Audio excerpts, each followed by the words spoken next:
Hey everyone. तो अब हम जॉन डन की पोएम्स को समझेंगे। पहली पोएम है द सन राइजिंग।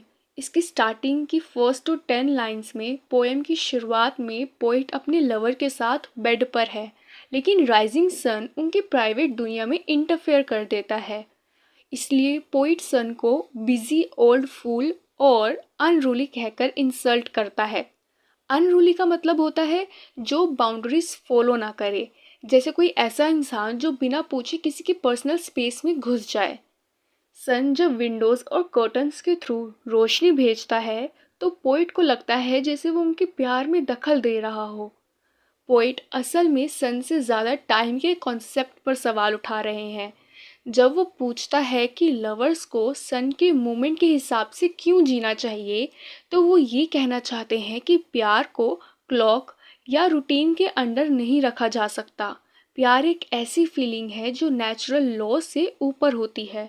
यहाँ सन को सॉसी पेडेंटिक रिच कहना एक स्ट्रॉन्ग नौकरी है। यहाँ सॉसी का मतलब है बदतमीज़, पेडेंटिक का मतलब है अननेसेसरी अथॉरिटी दिखाना और रिच का मतलब है एक बेकार क्रिएचर। पोइट सन को एक स्ट्रिक्ट स्कूल टीचर बना देता है और कहता है कि जाकर लेट स्कूल बॉयज़ को डांटे, गो चाइल्ड, और अनसोर प्रेंटिस को उठाए जो मजबूरी में काम करते हैं और सुबह उठना पसंद नहीं करते। फिर पोइट सन को कोर्ट, हंट्समैन और फार्मर के पास भेज देता है जो आंट्स की तरह मेहनत करते रहते हैं। ये सारे लोग टाइम, ड्यूटी और पावर के रूल्स फॉलो करते हैं, लेकिन लवर्स इन सब से अलग होते हैं। पोइट कॉन्फिडेंटली कहता है कि लव ना सीजन मानता है, ना क्लाइमेट और ना ही घंटे, दिन या महीने। ये सब सिर्फ रैग्स ऑफ टाइम है, टाइम के छोटे बेकार टुकड़े जो ट्रू लव के सामने बिल्कुल इम्पोर्टेंस नहीं रखते। इस पार्ट में पोइट ये प्रूफ करता है कि प्यार दुनिया के रूल से ऊपर होता है। पोएम की सेकंड और थर्ड पार्ट में पोइट सन की पावर को डायरेक्टली चैलेंज करता है। वो सन की बीम्स यानी किरणों के बारे में बोलता है और उन्हें सरकास्टिकली रेवरेंट कहता है। मतलब लोग सन को अननेसेसरली रिस्पेक्ट देते हैं। पोइट पूछता है कि सन क्यों समझता है कि वो सबसे पावरफुल है। वो प्राउडली कहता है कि मैं बस आंख बंद करके तुम्हारी रोशनी को एक्लिप्स कर सकता हूँ, मतलब पूरी तरह ब्लॉक कर सकता हूँ। इस स्टेटमेंट से ये आइडिया आता है कि पावर तब तक होती है जब तक हम उसे मानते हैं। लेकिन पोइट आंख बंद नहीं करता क्योंकि उसे अपनी लवर को देखना है। यहाँ टोन सॉफ्ट हो जाता है और प्यार का इम्पोर्टेंस सामने आता है।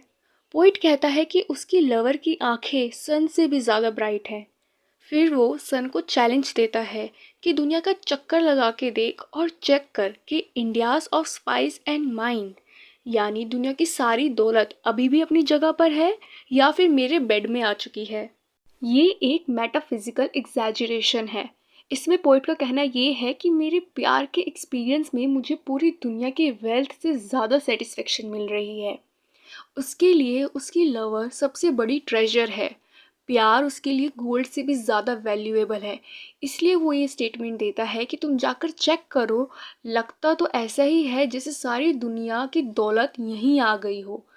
लेफ्ट और सॉस्ट जैसे वर्ड्स पोएम को ओल्ड इंग्लिश का टच देते हैं। पोइट कहता है कि कल जो किंग तुमने देखे थे वो सब यहीं एक बेड में मतलब पड़े हुए हैं। ये मेटाफर ये शो करता है कि पावर, अथॉरिटी और रिचनेस सब प्यार के अंदर समा जाते हैं। लास्ट स्टेंजा में पोइट अपना फाइनल कंक्लूजन देता है। वो कहता है कि उसकी लवर पूरी दुनिया की स्टेट्स हैं और वो खुद सारे प्रिंस है। जब कंपैरिजन होता है तो बाकी चीज़ें छोटी और मीनिंगलेस लगने लगती है। ऑनर सिर्फ मिमिक है, मतलब नकली इमेज, और वेल्थ एल्केमी जैसे झूठे प्रॉमिस हैं। पोइट सन को कहता है कि हम तुमसे ज़्यादा खुश हैं क्योंकि पूरी दुनिया कॉन्ट्रैक्टेड यानी छोटी होकर इस रूम में आ गई है। सन बूढ़ा हो चुका है और उसे ईज़ यानी आराम चाहिए, और दुनिया को वार्म करने का उसका काम ऑलरेडी कंप्लीट हो चुका है क्योंकि वो लवर्स को वार्म कर रहा है। पोएम के एंड में पोइट ये प्रूफ करता है कि ट्रू लव अपनी दुनिया खुद बना लेते हैं जिसमें बाकी सब कुछ सेकेंडरी हो जाता है। इन शॉर्ट, जॉन डन प्यार को टाइम, नेचर, वेल्थ और पावर से काफ़ी ऊपर दिखाता है।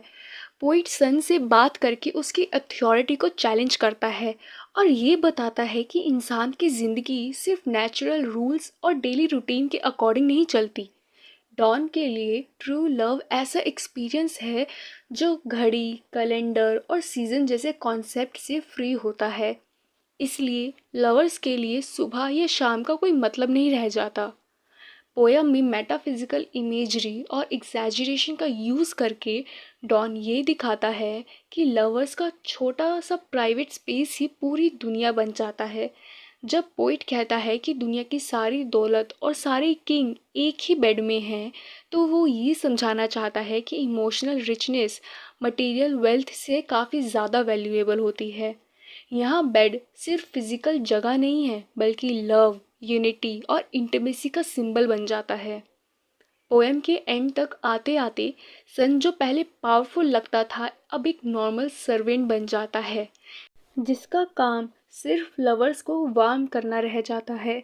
इस तरह डॉन ये प्रूव करता है कि जब प्यार पूरा और सच्चा होता है तो वो अपनी एक अलग दुनिया बना लेता है, जहाँ टाइम, पावर और दुनिया के रूल्स सेकेंडरी हो जाते हैं। द सन राइजिंग इसलिए सिर्फ एक लव पोएम नहीं, बल्कि प्यार की सुप्रीमेसी पर लिखी हुई एक स्ट्रॉन्ग फिलोसफिकल स्टेटमेंट है। तो इस वीडियो में अभी बस इतना ही। नेक्स्ट वीडियो में हम जॉन डन की सेकंड पोएम कवर करेंगे। ओके।